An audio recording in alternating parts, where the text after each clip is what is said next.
Okay, so we are going to continue on in Module 4 on acceleration analysis. And as we go into the learning plan, you'll notice that there are two parts to our lecture. There's part 1 and then there's part 2, and this comes out of chapter 7.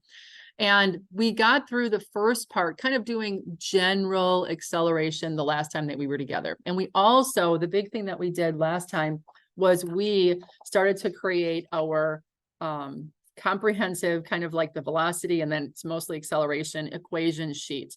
So I'm just going to peek underneath here. So this should look familiar to everybody because we created, this so far. We're going to have a little bit to add this evening, but this is a nice place to have kind of everything all in one place as you do the problems that are going to apply to this relative acceleration stuff. Okay.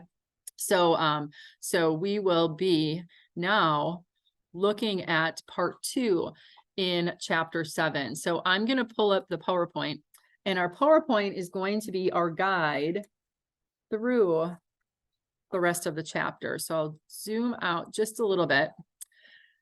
And as we look, section 7-8. So we're going to skip over. Remember, as you work through the chapters here, you want to keep in mind that you're not going to be responsible for each and every one of the sections and examples. We kind of pull out the stuff that is going to be related to what we're looking at, but sticking on the graphical analysis side. We're not doing the analytical, if you would. I have a pretty good feeling that you guys have a strong handle on, yes, the math is going to work out, but the graphical just seems to, kind of come together. So it works out well, I think. 7-8. I think I have the wrong section number here. I think it's supposed to be actually, I think it's supposed to be 7-5. Yeah, 7-5. Yeah, sorry about that. This should be 7-5. So on page 177 is where we're going to be looking in our book if you want to open up to there. So as we look here, we've talked about relative velocity, but now we're going to be adding relative acceleration. So this is looking at acceleration when we're trying to determine the acceleration of a link of a slider observed from another point of view, meaning if we know something about, usually our crank side of things, and we want to find out on the output side, whether it's an oscillating link or if it's a slider, what's going on over there. We've already done the velocity analysis of that sort of an application, and now we're going to add on the acceleration part, okay? Keeping in mind that whenever we have a rotating link, there's always going to be two components of the acceleration. There's going to be that tangential, and there's going to be like that radial or normal component of acceleration. When it is a sliding link, it's going to be just like it was for velocity. It'll go along that link, and then it'll just depend if it's accelerating or decelerating, whether it's going to go in the direction along with the velocity or opposing the velocity. Now, there is an expanded equation here, vector equation. This is found on page 177. So I'm going to go underneath, zoom in, and where I'm looking right now is in the second column right here. So the vector equation for finding acceleration is going to be the acceleration of, sorry, that got blurrier. The acceleration of, for instance, link B or point B is going to be equal to the acceleration of point A plus vectorially the acceleration of B relative to A. So it's in that very same format that we had before. Okay, so it looks nice and familiar. So it even kind of shows the velocity, relative velocity vector equation up here, and it mirrors exactly that. Now, the difference is that there's more components, if you would, to deal with. So as we know, acceleration, as it's rotating about a fixed center, is going to have two components, that tangential and that normal component. So we already started talking about that the last time we were together, but now we're going to be applying it. So you'll notice that as we look at the acceleration of point B, it expands out into a normal and a tangential component. A normal and a tangential component. Then you'll notice that the acceleration of point A, that expands out into a normal and a tangential component. And then the same thing for the B relative to A, normal, tangential. So we've just got more vectors to work with, okay? Additionally, for instance, in the case of our traditional type of a slider, where our output is going to be in a linear fashion. As we know, when we had looked at the velocity here, it was only one vector. We didn't have to go back and calculate any rotating because it wasn't rotating about a center. It was just moving along a straight line. So the same thing here when we have acceleration, there'll be one acceleration there. It is going to be in the form of the tangential because there isn't a point of rotation. So the normal won't be calculated. So a lot of times it'll be referred to as just the acceleration of that slider, but it is going to be using the magnitude equation for the tangential. Okay, so we'll see that as that comes up. So instead of using an example out of the book, so if we kind of go back over here, we're actually going to look at, I think I changed my mind on this. Hold on. I want to look. I actually want to do one of the problems that we have. So on Sunday, when I was kind of trying to figure out what problems we're going to do, I picked 726 for you guys to do for homework. 728 is the same problem, but different numbers. So instead of working the example problem that I have, why don't we work one of the homework problems? That way we can kill two birds with one stone. So we'll go through the process together. You'll also be responsible for handing this in together as well, or in for the assignment. So kind of in the last week's fashion, what we'll do is we'll kind of start and stop so that you get a chance to get the kinematic diagram together, the vector diagram together, and making sure that our process is matching as we go along. So we are going to actually right now work 726. So if we look underneath and we go to the end of the chapter,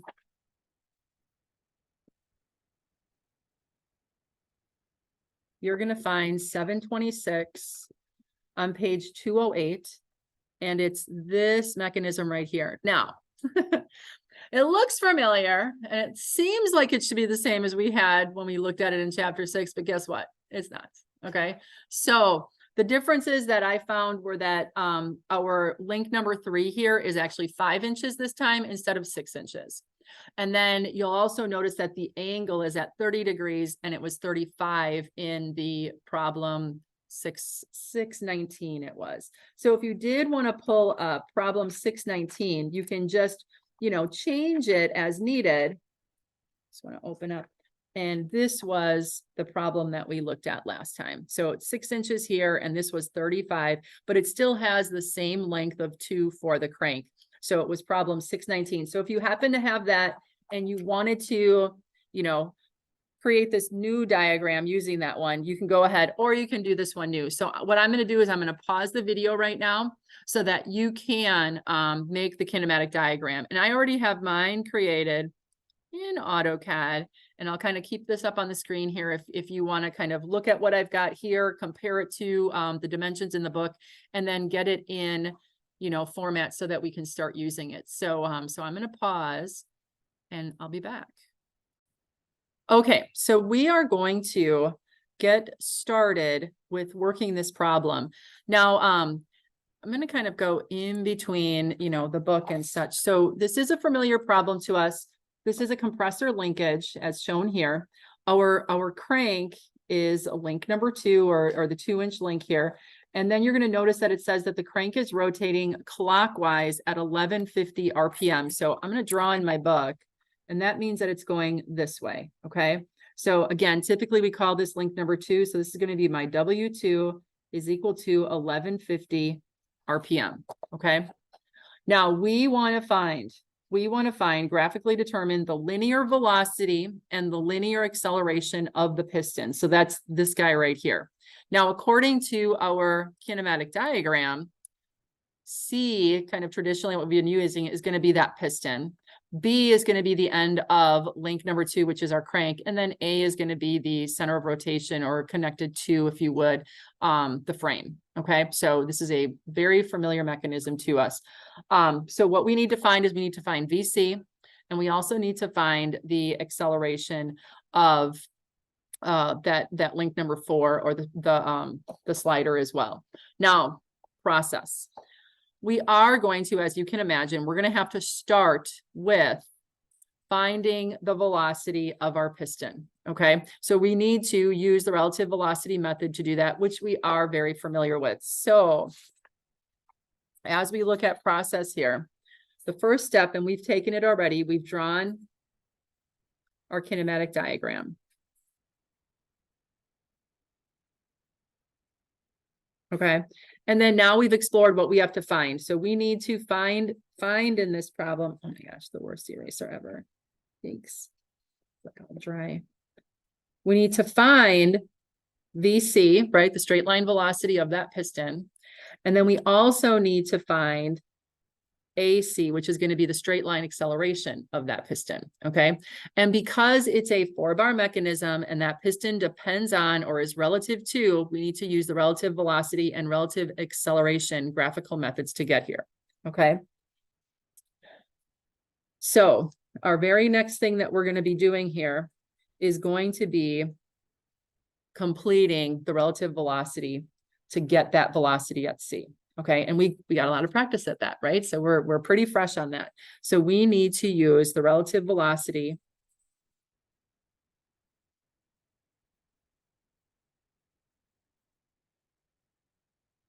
to obtain VC. Okay, and that's going to be from that vector diagram. And so we know that VC is going to be equal to the velocity of B, because it's on the crank, plus vectorially the velocity of C relative to B. Okay, now we will have to calculate VB, and this is going to be our traditional, where we're going to say VB is going to be equal to W2 times the radius to point B. All right, so this should all kind of be familiar. Not that it's not, I'm not saying it's easy, it's a process, but it should all kind of sound familiar to us. You'll also notice at the top of our equation sheet, we have the velocity stuff here. So you don't have to page all the way back to chapter 6. You can kind of glance up here and you should be able to, you know, kind of get the stuff that we need. All right. But we'll be working through this together. This is just our process right now. Okay. Now, let's also then, our step number 4 is going to be looking at the accelerations. Okay. Now, we're going to have to do relative acceleration here, which we saw the equation briefly so far, but we're going to be using it because that acceleration of that link depends on what's going on the crank. Okay, so it's relative to that. So to kind of show this in its standard form, we have the acceleration of C, which is going to be our piston, is going to be equal to the acceleration of B, okay, plus vectorially the plus vectorially the acceleration of C relative to B. Okay, so looks easy enough. Now, anytime any of these links are rotating, they're going to have a normal and a tangential component. If they are just a linear type of a motion, they won't. Okay, so when we look at our piston here, our piston will not have a normal and a tangential. It's just going to be the acceleration of C. Okay, because it's linear. It's moving only in a straight line. It's not rotating about a fixed point. But B is on link number 2. It's at the endpoint of link number 2, just like VB was. So this is going to have an A normal B, or an acceleration normal component of B, plus vectorially a tangential component of B as well. Okay, so B expands into a normal and a tangential. Now, even though that relative link is not rotating about a fixed center, it still is rotating at that moment in time. It's not going in a straight line. So this will also be expanded out into the acceleration normal component of C relative to B, plus vectorially the acceleration tangential of C relative to B. Okay. Now, how do we determine any of these values? Now, as you know, in a vector equation, we can have some unknowns. So we've got to look, which one of these do we know? Magnitude, direction, all that kind of stuff. Okay. So we always kind of show magnitude first. We know we don't know the magnitude of the acceleration of C because we know we have to find it, right, for this problem. So we can say, nope, we don't know that one. But we do know its direction. We do know it's going to be along that straight line, the path that slider is going to take. Okay, so we know its line of action, or we know its direction. Okay, so we can say check mark for that. The acceleration of the normal component and the tangential component. If we look back at our equation sheet, the last two things that we looked at were how to calculate the normal and the tangential components of acceleration, their magnitudes. So we have two equations for the normal, but the one that we're going to be using is going to be, if this has to do with the acceleration of point B, we're going to take the velocity of point B squared and divide it by the radius that it has to its back to its center of rotation. So this is going to be the length of link number 2, and the velocity of B is going to be from our velocity stuff. So what was that? Why would you walk? We already know.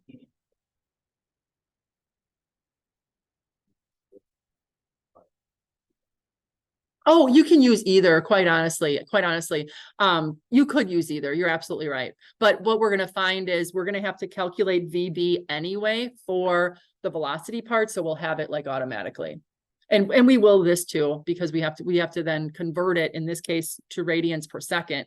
But you can use either one, honestly. You'll get the very same number. So you're right. You can use that. I was just thinking, because up here, we're going to have to calculate it for here. So we'll have it, right away. So that right there is going to be either one of those equations, just picking, and this is going to be squared divided by the radius to point B as well.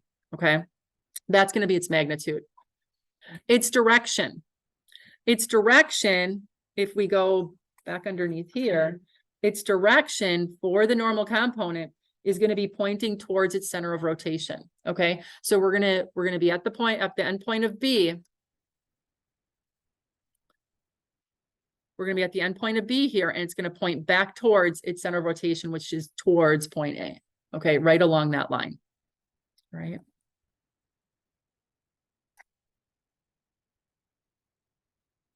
Acceleration tangential for point B is going to be then calculated using this equation. So we're going to use the angular acceleration of link number 2, because B is on link number 2, and the radius to point B from its center of rotation. So this is going to be RB times the angular acceleration of link number 2. Oh.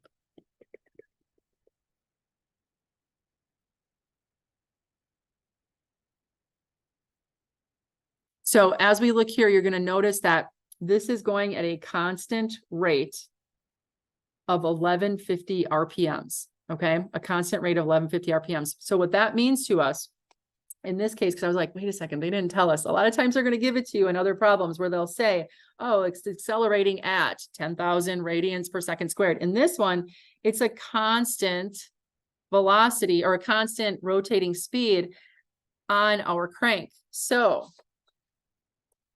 if this or I should say, if this is going at a constant rate, what is the angular acceleration then of link number 2? It is what you think. Constant velocity equals how much acceleration? 0, exactly. So because this is going at a constant rotational speed, this is simply going to be 0. All right. So there is not going to be a tangential component for the acceleration for the tangential acceleration. There is a normal for B, but there's not a tangential. Okay. And that's because it's going at a constant rotating speed. Okay. Now it's accelerating. Well, no, you tell me, why is B still accelerating? If B is going around, oopsie, I have to hit the AutoCAD. If B is going and it's rotating around at a constant rate, we still have the normal component. How come? It's constantly changing direction. And that's what that normal component does. It pulls it into the circle, right? Pulls it into that path. All right. So it still has an acceleration, even though it's going at a constant angular velocity. Okay, good. Good, good, good. Oh, this is so good, isn't it? Like, it's like physics comes alive. Go back over here. Now let's look at the normal for C relative to B. The normal for C relative to B, magnitude wise, is going to follow the very same equation here. Okay. Now this velocity, we haven't been measuring. So the velocity, this is going to be of C relative to B squared divided by the radius of C to B. Okay, so we'll find out what that means. But this velocity right here, we haven't needed to measure it because in chapter 6, we never really worried about it, but now we need it. Okay, so off of our vector equation or our vector diagram, we're going to measure this magnitude now, and that is going to be the velocity that we put into this equation. Okay, does that make sense to everybody? Okay, so we will have to pay attention to that. And then we square that value, and then we divide by the distance from C to B. Okay, it's the length of link number 3. All right, so when we look on AutoCAD, when you drew this, this was 5 inches long. Okay, this is our C relative to B length. It's the one that connects B to C. So the radius is going to be that length of link number 3. Okay. All right. Tangential. Okay. Now there is a tangential component because of it kind of rotating, in space there, but we can't calculate its magnitude. Okay. And the reason we can't calculate its magnitude is because we don't know what its angular acceleration is at this point in time. Okay. But what we'll be able to do is we will be able to, so we don't know magnitude. We're going to actually measure for magnitude if we need it. Okay. But its direction is going to be, what is its direction? Oh, perpendicular to this one. So I haven't been doing directions. I've been doing magnitudes. Let's go back and do directions of everything.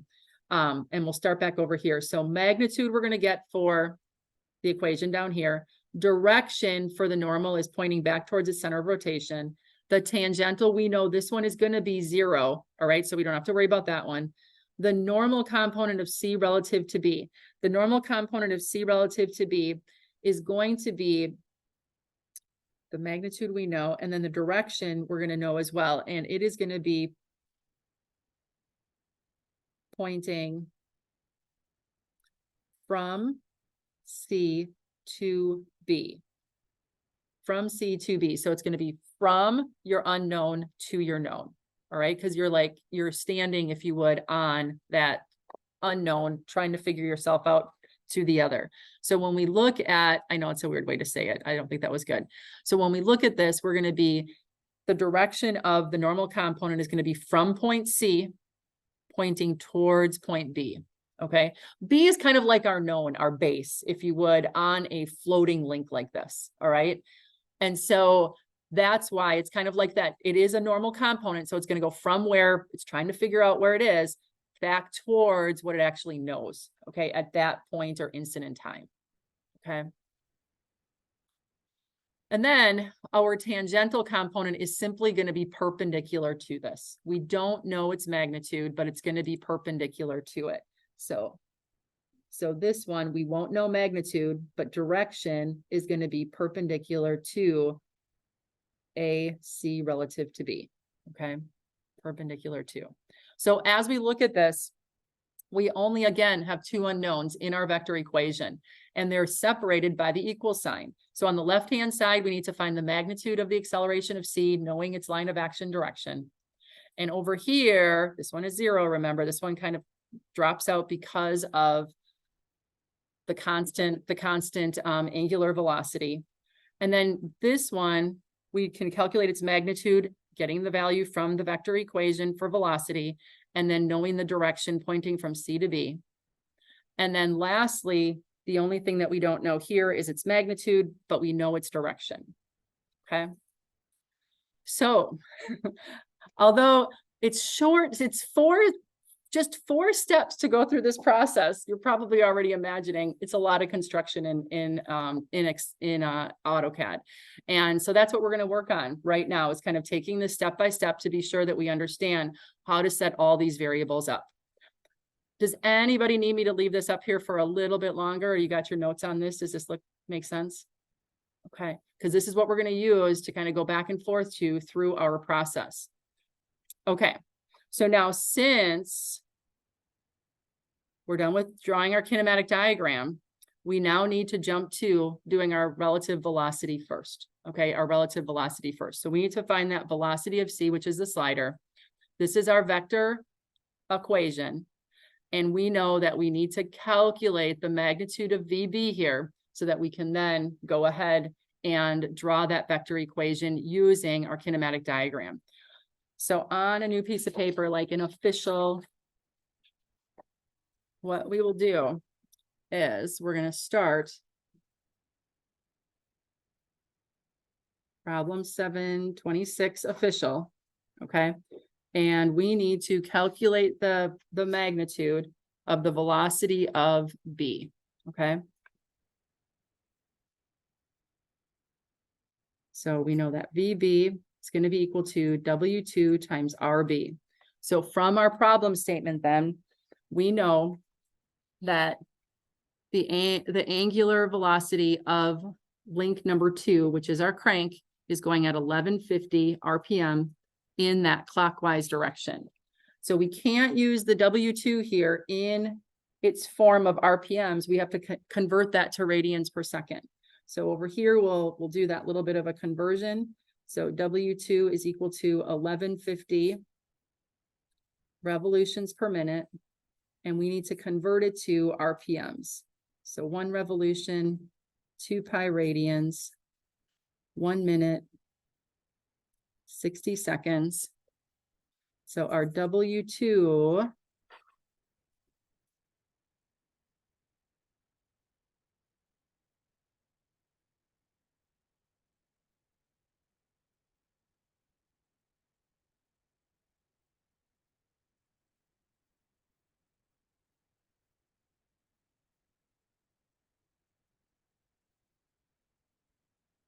so you should get 120.4 radians per second. Did you guys get that same number?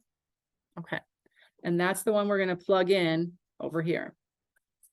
I'm going to put this here. 120.4 radians per second times, now this is going to be the length of link number 2. And I think that was 2 inches, right? So our velocity of point B magnitude should be 240.8. I'm gonna add the 8.5 inches per second. Inches per second. Okay. So now we'll be ready to use that in our vector equation. So we don't know magnitude here, but we know line of action. We now know magnitude here and line of action perpendicular to the radius back to its radius, or it's perpendicular to the radius of rotation, and then C relative to B. We don't know magnitude, but direction we know is going to be perpendicular to link number 3. Okay, so what I want you to do now, and I'm going to stop the recording for a little bit, I'm going to pause, but while we're pausing, we're going to then generate, I'm going to let you guys do that, we'll compare in just a little bit, generate your vector diagram in AutoCAD using the directions here from the kinematic diagram. Okay, so we'll pause and then we'll compare in just a bit. Okay, so as we use our diagram and set all of our directions perpendicular to or along the lines of action as necessary here, our vector diagram comes out as we see down here. So what I'm going to do is I'm going to write down these values because they will come in handy, you know, as we move forward. Our first answer though to, you know, one of the things that the problem was asking for is VC right here. Now, in this case, to make the vector diagram match and be on the same screenshot as our kinematic diagram, you'll notice that I did I did divide the numbers by 100. So for instance, the 240.85, we drew it to 2.4085, so it would fit here reasonably with the other stuff. So the actual final answer here is 163 inches per second for our velocity of C. And then we would put a box around that as one of our final answers, but then we also want to record C relative to B. The magnitude is 212.88 inches per second. Okay, and then we already have the velocity of B down here as well. Okay, so any questions on the vector diagram as we see it here? Not only the magnitudes, but also the directions. Good. Okay, all right, then let's go back underneath and move to our next step. Okay, so in our process, we've done the relative velocity. Now we get to do the relative acceleration. Okay, so we are going to focus on our expanded equation down here for what we're going to do. So before we really start going back to AutoCAD, what I'm planning to do is let's do any of these magnitudes that we can calculate based on the velocities that we have above. So let's start with the acceleration normal component of point B. Okay, we're gonna find the magnitude by taking the velocity of B, which we actually just got from up here, and we're gonna square that value and divide by the radius to point B.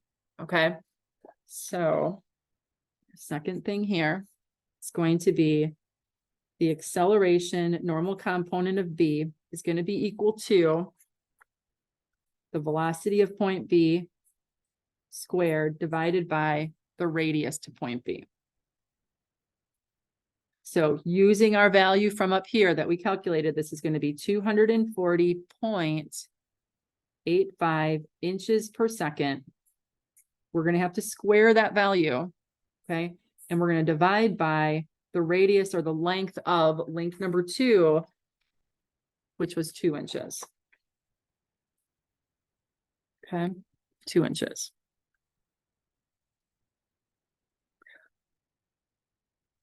So that means A normal B is going to be 120 point, oh, of course, 120.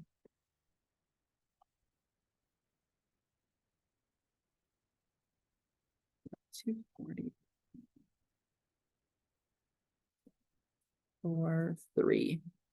Now, units. As we look here, we're going to square inches per second. So it'll be inches squared per second squared, right? But one of these inches is going to cancel out one of those there. So it's going to be inches per second squared. Does that seem to jive with what we're expecting for acceleration? Yeah.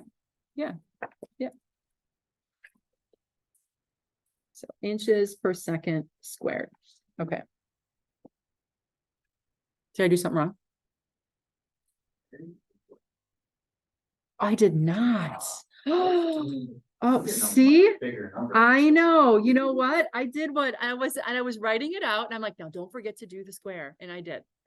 I jumped right ahead. I'm like, oh, I'm just going to divide that by 2. So 240.85. Yes, we need to square. Actually, I did that on purpose to just check to see if you guys were paying attention. Yeah, no, I was not. Now we'll divide by 2. Yeah, that's a little bigger, isn't it? Did you get 29,004? And I think we'll just end it at 29,004, and that's going to be inches per second squared. All right. I'm just going to put a line underneath that. Yeah, that sounds more reasonable. Okay, so that's the magnitude. And we know that, hold on. That's the magnitude. Where's our little process? There we go. Our magnitude is here, and we know that our direction is going to be pointing from point B back to its center of rotation or towards point A. Okay, so we'll have everything known for that one. We're skipping over the tangential because we're going at a constant angular velocity, but then we're going to have a normal component of C relative to B. All right. So now we're going to use that magnitude that we got from our vector equation, and we're going to square that and divide by the length of CB. The length of CB is the distance between C and B, which is 5 inches. Okay. So A normal, C relative to B, is going to be the velocity of C relative to B squared divided by the radius of C to B. So we found that to be from up here, 212.88, measured from the vector diagram. And we're going to square that value and then divide by 5 inches. Okay.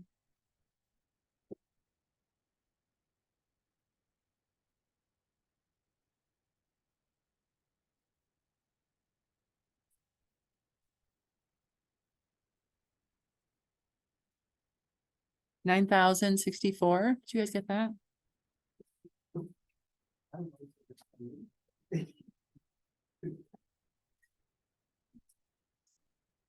Yes.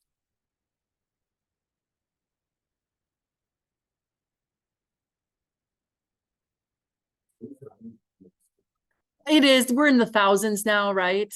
3 significant digits is plenty. So really, yeah, we're good. Okay.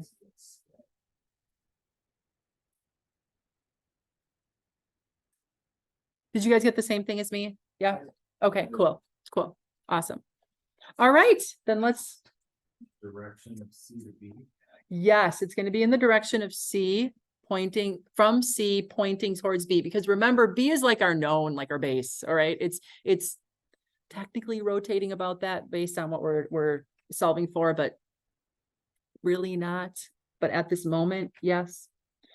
And then the last one, the tangential component, we don't know its magnitude, okay? But we are going to have a line of action that's going to be perpendicular to the line connecting C to B, okay? Line connecting C to B. So we will have 1, 2, 3, 4 vectors. We're going to start on the right-hand side where we know everything, which is A normal to B, and we're going to add to it A normal C relative to B. And then we're going to add to that on the endpoint, the line of action here. So let's go back to AutoCAD. This is exciting. All right, we'll go back to AutoCAD. So now we need to start a new vector diagram that's just going to be our acceleration. Okay, so we'll start with an origin. Okay, so I have kind of a nice obvious origin for me. Now we're in like the 2, 5, 6 inches. So if we go back underneath and we look at our numbers here, we have 29,000.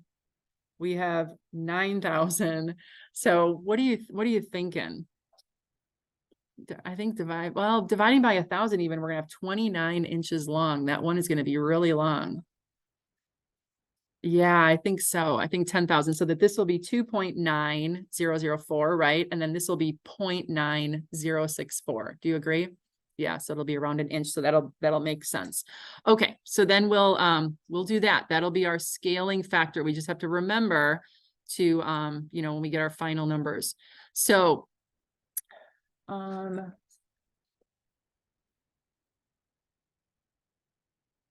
kind of using, I'm gonna reference back. I'm gonna go back underneath here. Sorry. So we're gonna start with a normal component. A normal component direction is always going to be pointing back towards its center of rotation. Pointing back towards its center of rotation. So when we're looking at that normal component of B, that means that it's going to go from B and it's going to point directly back to A. Okay, so right along that line. So what I'm going to do is, it is along that line. I'm simply going to copy link number 2, and I am going to start at the origin right here. And I know my tail of that vector, I'm going to change this to the vector The tail, bless you, the tail of this vector has to start at the origin and the tip is going to be pointing away. All right. So we need to make this, did we say 2.9 long, right? Yep. So we are going to draw a radius 2.9 and then we can extend this into there. Okay. There we go. All right. And so we know this exact length. Take my ortho off. Oopsie. How do you get that information? Oh, right. Yeah. Thank you. I'll say it again, though. I'm sorry. I was just, as I get older, I can't do two things at once. Okay. So because B is the normal component of, it's always going to go from that point and it's going to point towards its center of rotation. So it's going to point towards A. Yeah. And then the reason we put it in the position we did is the tail is going to start at the origin for our vector equation. Yep. Good. So we want to label this then. We want to label this acceleration. Should have grabbed the other one. Acceleration, normal B. Does that make sense? I know we don't have like the ups, downs, but that's what it's going to be. I know. And you don't have to take the time just so that you have the A and B and stuff like that. Yeah, I can get it. I understand. Exactly. Yep. Okay, so that is our first one. Now, let's go back to underneath and look at where we're at. Okay, so we've taken care of our normal at B. We know that we don't have anything for this tangential. So now on the end point, we're going to be doing the normal at C relative to B. Now, C relative to B is going to be pointing from C. So the tail is going to be at C, pointing up and to the right towards B. Okay, along that length. So if we go back over here, and then we also know the magnitude, don't we? We know the magnitude to be, it'll be 0.9064 is going to be the length of the vector. Okay, so I am going to copy, because it's going to be right along link number 3. Right along link number 3 here. I'm going to grab that, and on the end point of C, I'm going to put it. Okay, I'm going to change it to the vector layer. Go on the vector layer. And then I need to draw this a radius of 0.9064.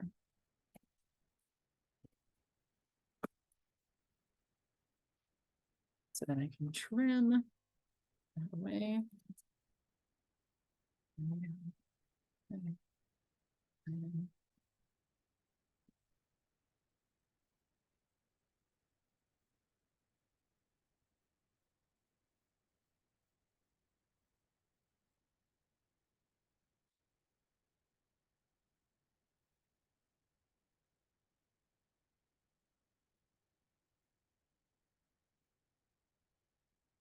So a little short one there. Does that make sense, everybody? See what we got there? Any questions so far? Okay. I'm going to go back. Now we've got this one done. And on the endpoint of C relative to B, we're going to add the tangential component of C relative to B, which is going to be perpendicular to that last vector that we just drew. Okay, perpendicular to.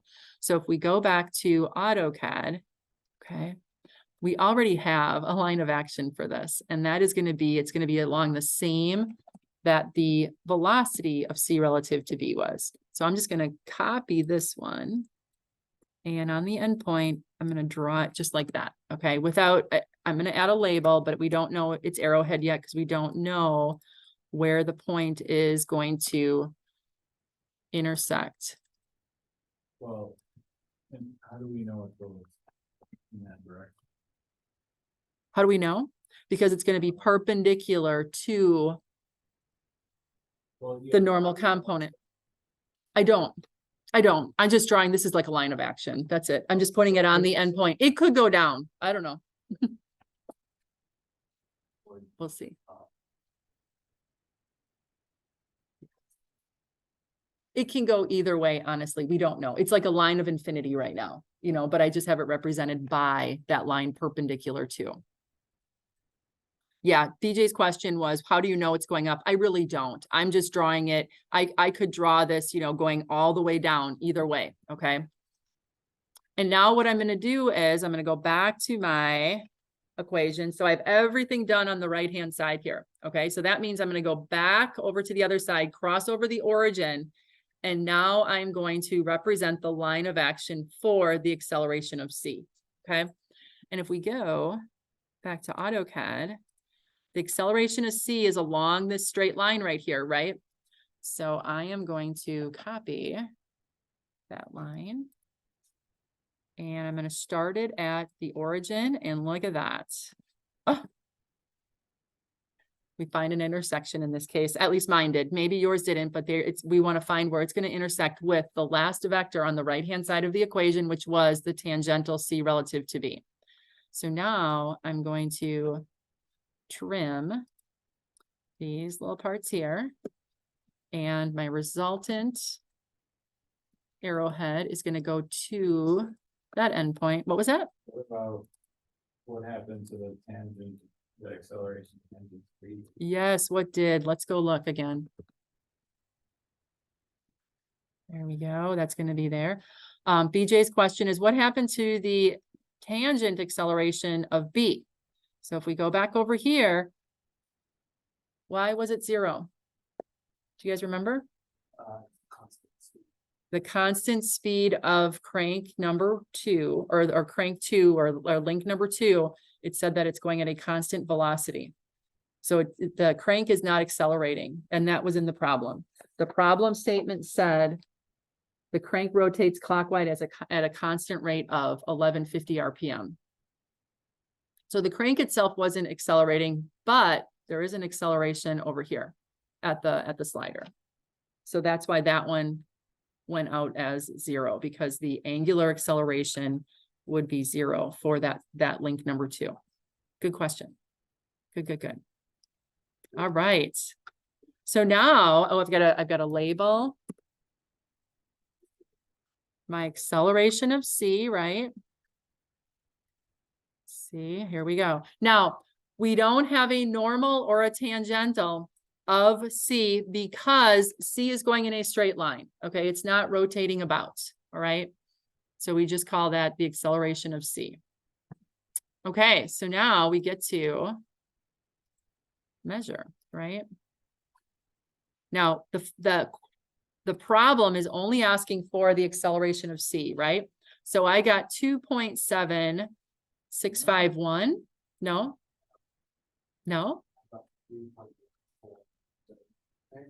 3.1. Uh-oh. What did I do? All right, hold on. Let's see.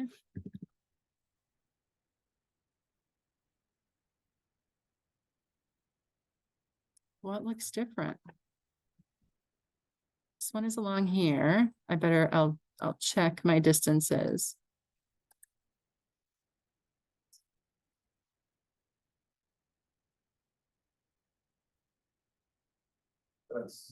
Oh, I know what I did. You know what I did? It's the same length as this. I keyed in the wrong number. Okay. So what was that length again? 2.9? I think I did 2.4. So 2.96. What was it? 0.004. That would change things. So I can move.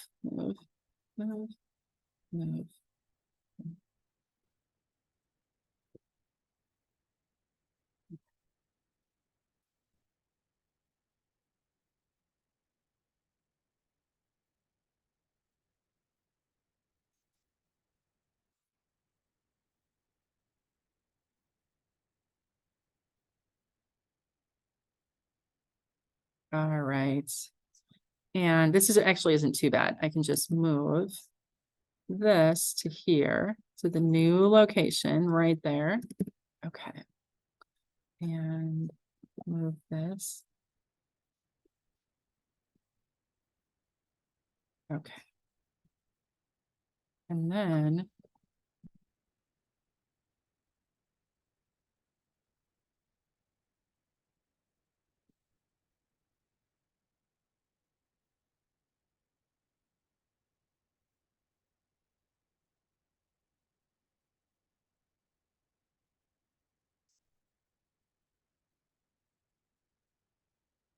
now should work this time, right?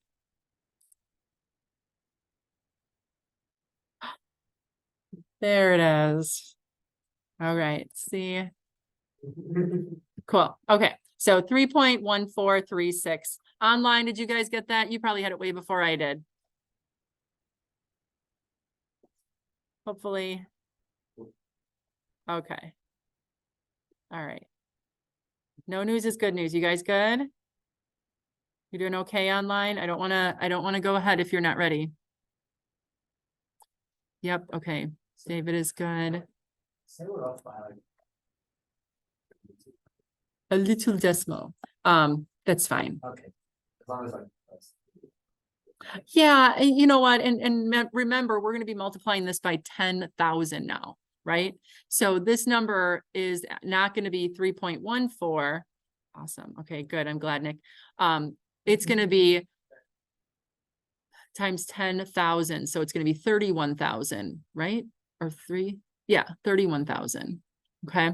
So now what we want to do is our final answer then for number 5. Okay. For number 5 or okay, is going to be our acceleration of C is going to be equal to I'm going to write the number here, 36. Okay. And as we go underneath, we're going to multiply this by 10,000, right? And that's going to equal, is it 31,000? 3.1436. Yeah, 31,436. And what are my units? What are my units? Inches per second squared. That's right. Inches per second squared. Oops, you know what? Put this on my wrong page here. So step number 3. Vector diagram. And then AC is equal to 31,436 inches per second squared. There we go. Oops, Evan must have gone in and out. Okay.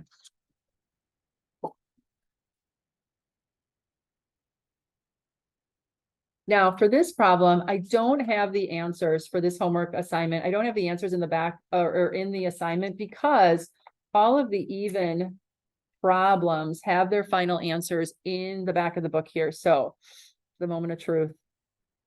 31,341. What's wrong? I didn't get that. I'm not happy about it. Oh, we got 36, 436. I think we are so good. And it's pointing to the right. So look at that.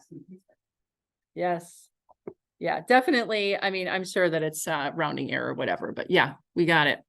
So, so what did you think about that? Did you feel and see some similarities to the vector analysis relative, right? And you do need to do the relative velocity first, okay? And then we're kind of adding on to this. And then just keeping handy and really kind of knowing and understanding, where's my little equation sheet? The, calculating the magnitudes and the directions of those normal components, all right?